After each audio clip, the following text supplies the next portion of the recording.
সেদিনকে আমি করেছিলাম পরোটা, আজকে দিদি করে খাবে পরোটা, তাও কিন্তু আটাটা আমিই মেখে দিয়েছি, তাই তো? সেটা একটু বল সবাইকে।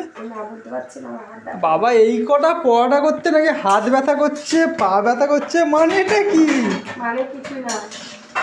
দেখে আজকে কি পরোটা করিস নাকি ও এইটুকু পরোটা নাকি ও করতে পারছে না, উল্টাতে পারছে না। আমি শুনে অবাক, আমি অবাক। সব দেখি কি করেছিস দেখি। এই তুমি ভালো করতে পারিস না, তুই করেছিস না, তুই তো বললি ছোট ছোট লেখি কর। নে দোষ আমার। বাহ এই যে না আমি না, ও আমি দোষ দেয়। ওই মায়েরা কি আমি আর তেলে হাতে দিইনি। ও তেলে, আরে তেলে হাত দেয় কি আছে? বোকা, আমি এখানে গেছিলাম তুলে ওখানে মোটেও না, মোটেও না, মানে তুই আমি চলে যাচ্ছি, তুই কর একা যা। আমি চলে যাচ্ছি, খেতে আসবি? খেতে আসবো না মানে আমি দেখবো তুই করবি।